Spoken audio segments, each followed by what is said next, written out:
curious characteristic of the Indians, the ascribing intelligence and a power of understanding speech to the inferior animals, to whom indeed, according to many of their traditions, they are linked in close affinity, and they even claim the honor of a lineal descent from bears, wolves, deer, or tortoises. As it grew late and the crowded population began to disappear, I too walked across the village to the lodge of my host, Kongra Tonga. As I entered, I saw him, by the flickering blaze of the fire in the center, reclining half asleep in his usual place. His couch was by no means an uncomfortable one. It consisted of soft buffalo robes laid together on the ground, and a pillow made of whitened deerskin stuffed with feathers and ornamented with beads. At his back was a light framework of poles and slender reeds, against which he could lean with ease when in a sitting posture, and at the top of it, just above his head, his bow and quiver were hanging. His squaw, a laughing, broad-faced woman, apparently had not yet completed her domestic arrangements, for she was bustling about the lodge, pulling over the utensils and the bales of dried meats that were ranged carefully round it. Unhappily, she and her partner were not the only tenants of the dwelling, for half a dozen children were scattered about, sleeping in every imaginable posture. My saddle was in its place at the head of the lodge, and a buffalo robe was spread on the ground before it. Wrapping myself in my blanket, I lay down, but had I not been extremely fatigued, the noise in the next lodge would have prevented my sleeping. There was the monotonous thumping of the Indian drum, mixed with occasional sharp yells, and a chorus chanted by 20 voices. A grand scene of gambling was going forward, with all the appropriate formalities. The players were staking on the chance issue of the game their ornaments, their horses, and, as the excitement rose, their garments, and even their weapons, for desperate gambling is not confined to the hells of Paris. The men of the plains and the forests no less resort to it as a violent but grateful relief to the tedious monotony of their lives, which alternate between fierce excitement and listless inaction. I fell asleep with the dull notes of the drum still sounding on my ear, but these furious orgies lasted without intermission till daylight. I was soon awakened by one of the children crawling over me, while another larger one was tugging at my blanket and nestling himself in a very disagreeable proximity. I immediately repelled these advances by punching the heads of these miniature savages with a short stick which I always kept by me for the purpose; and as sleeping half the day and eating much more than is good for them makes them extremely restless, this operation usually had to be repeated 4 or 5 times in the course of the night. My host himself was the author of another most formidable annoyance. All these Indians, and he among the rest, think themselves bound to the constant performance of certain acts as the condition on which their success in life depends, whether in war, love, hunting, or any other employment. These medicines, as they are called in that country, which are usually communicated in dreams, are often absurd enough. Some Indians will strike the butt of the pipe against the ground every time they smoke. Others will insist that everything they say shall be interpreted by contraries; and Shaw once met an old man who conceived that all would be lost unless he compelled every white man he met to drink a bowl of cold water. My host was particularly unfortunate in his allotment. The Great Spirit had told him in a dream that he must sing a certain song in the middle of every night, and regularly at about 12 o'clock his dismal, monotonous chanting would awaken me, and I would see him seated bolt upright on his couch, going through his dolorous performances with a most businesslike air. There were other voices of the night still more inharmonious.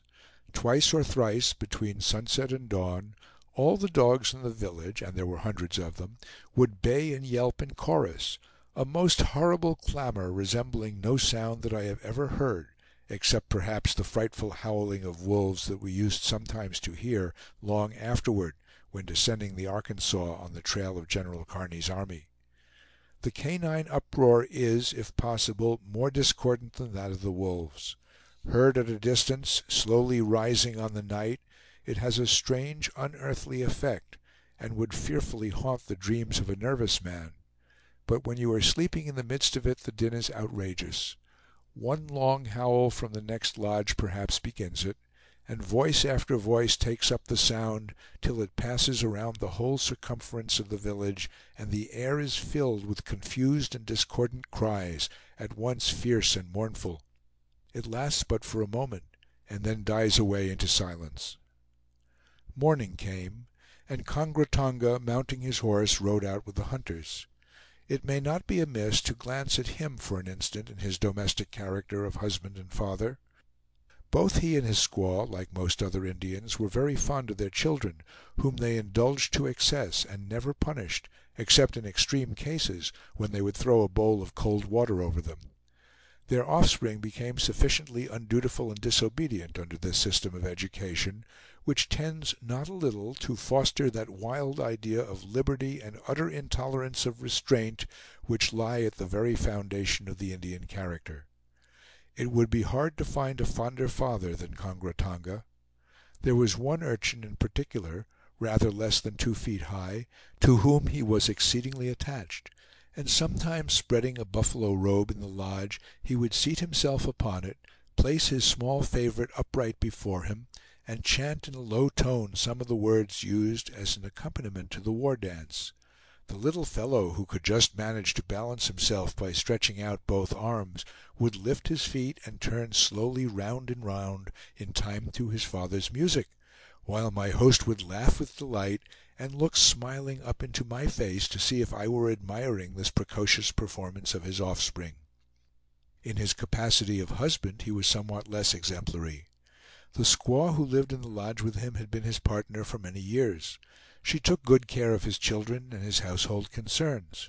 He liked her well enough, and as far as I could see they never quarreled, but all his warmer affections were reserved for younger and more recent favorites. Of these he had at present only one, who lived in a lodge apart from his own. One day while in his camp he became displeased with her, pushed her out, threw after her her ornaments, dresses, and everything she had, and told her to go home to her father. Having consummated this summary divorce, for which he could show good reasons, he came back, seated himself in his usual place, and began to smoke with an air of utmost tranquillity and self-satisfaction. I was sitting in the lodge with him on that very afternoon, when I felt some curiosity to learn the history of the numerous scars that appeared on his naked body. Of some of them, however, I did not venture to inquire, for I already understood their origin. Each of his arms was marked as if deeply gashed with a knife at regular intervals, and there were other scars also, of a different character, on his back and on either breast. They were the traces of those formidable tortures which these Indians, in common with a few other tribes, inflict upon themselves at certain seasons. In part, it may be, to gain the glory of courage and endurance, but chiefly as an act of self-sacrifice to secure the favor of the Great Spirit. The scars upon the breast and back were produced by running through the flesh strong splints of wood, to which ponderous buffalo skulls are fastened by cords of hide, and the wretch runs forward with all his strength, assisted by 2 companions who take hold of each arm, until the flesh tears apart and the heavy loads are left behind. Others of Kongra Tonga's scars were the result of accidents, but he had many which he received in war. He was one of the most noted warriors in the village. In the course of his life he had slain, as he boasted to me, 14 men, and though, like other Indians, he was a great braggart and utterly regardless of truth, yet in this statement common report bore him out. Being much flattered by my inquiries, he told me tale after tale, true or false, of his warlike exploits, and there was one among the rest, illustrating the worst features of the Indian character, too well for me to omit. Pointing out of the opening of the lodge toward the Medicine Bow Mountain, not many miles distant, he said that he was there a few summers ago with a war party of his young men.